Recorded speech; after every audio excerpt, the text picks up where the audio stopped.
Mtazamaji wetu popote pale ambapo unaendelea kutufuatilia, ni wasaa mzuri tena ambao tunakutana mahali hapa kwenye kuyaweza kuyafahamu miongoni mwa yale makubwa ambayo yamejiri kwenye nyumba za ibada kwa siku hii ya leo. Na mtazamaji wa Kalamu TV, kwa siku ya leo tupo katika kanisa la New Life City Church lililopo Olosiva mkoani Arusha, na hapa askofu mkuu wa makanisa New Life Outreach nchini Tanzania, Askofu Peter Rafaeli, ameweza kufundisha kwa maana ya katika ibada ya Jumapili ambayo imeweza kufanyika katika kanisa hilo. Na miongoni mwa yale ambayo ameweza kuyazungumza wakati wa ibada hiyo, kwanza alianza kutangulia kwa maana ya kuweza kufundisha kwa habari ya somo ambalo ameweza kulitoa kwa waumini mbalimbali wa dhehebu hilo ambao wameweza kushiriki katika ibada hiyo, na kubwa zaidi ilikuwa ni faida za kutembea na Mungu.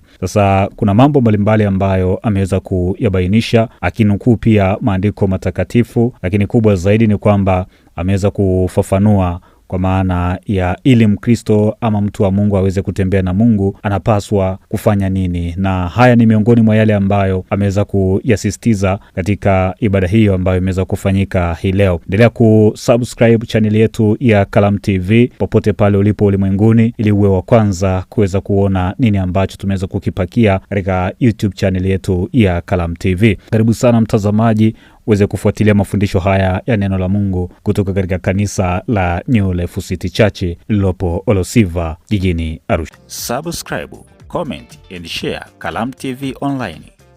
Neno langu la leo ni hili kuhusu kutembea na Mungu.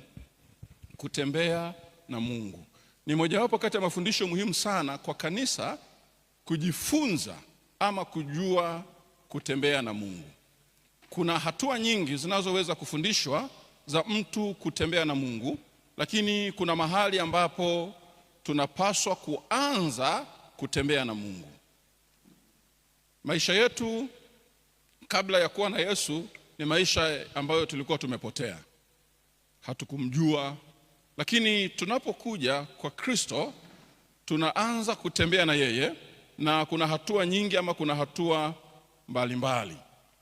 Lakini sasa inahitajika mambo gani ili niweze ama tuweze kutembea na Mungu?